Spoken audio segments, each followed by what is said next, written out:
ang hindi lang po talaga ako maka-move on doon sa mga screenshot ng aking anak na meron pong nakaranas yung aking anak na siya ay mabully. At yung taong ito ay matabang babae, kilala ko po siya. At talagang nagpunta pa siya nung si Jowlyn ay nawala at nakalagak po siya. Pinagpasensyahan ko lang dahil nasa isipan ko ay nasa kanya rin naman ang karma.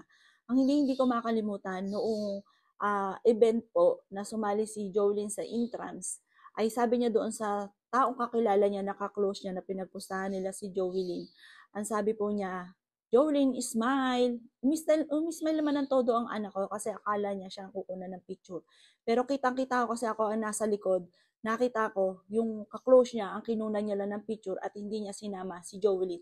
2 beses na ganon, pinagtiisan ko dahil nasa isipan ko na baka masira ang pinaka-okasyon ni Jolene. Kaya parang wala ako sa mood talaga ng mga araw na yon.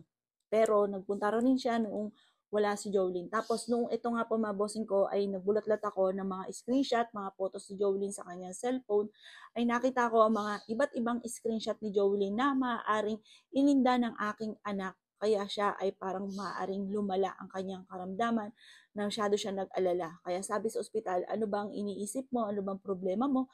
Nag-away ba kayo ng boyfriend mo? Ano bang nasa isipan mo na nahihirapan siyang huminga?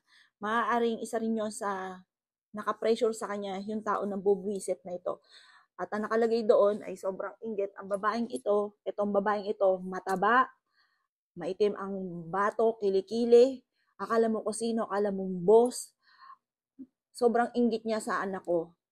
Talagang sobrang kung ano-ano, parang pinagpustahan pa nila, tawanan sila, grupo sila, na sobrang sakit bilang isang magulang. Pero alam ko nasa iyo rin ang karma. Kung hindi ngayon, balang araw sa iyong anak, mararanasan mo rin yan. Kumbaga, hindi man sa akin, hindi man ako gumawa ng aksyon, kasi wala na rin naman si Jovelyn, hindi na maibabalik. Kumbaga, nakatunghay naman yung itaas na siyang bahala sa'yo dahil maaaring isa ka rin sa mga nakapressure sa aking anak. Isang babaeng mataba ito na nag-aaral din sa school at pinagpustahan nila yung aking anak. Maraming screenshot yung aking anak at hindi ko rin alam kung pwede ko tong idulog kasi wala na rin yung anak ko. Pero yung sa screenshot, kitang-kita doon.